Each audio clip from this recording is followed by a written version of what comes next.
بسم اللہ الرحمن الرحیم۔ السلام علیکم ورحمۃ اللہ وبرکاتہ۔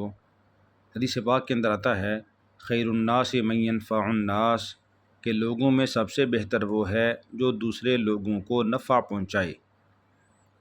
تو اصل اپنی ضرورت کو پورا کرنا یہ نہیں ہے، بلکہ اصل یہ ہے کہ اپنی ضرورت کو قربان کر کے یا اپنی ضرورت کے بعد دوسروں کا خیال رکھتے ہوئے دوسروں کو فائدہ پہنچانا، دوسروں کے لیے خیرخواہی کا جذبہ اپنے دل میں رکھنا، دوسروں کی مدد کرنا، غریبوں مسکینوں کی اعانت کرنا اور ان کی ضروریات کا خیال رکھنا، یہ ہمارے لیے بہت ضروری ہے۔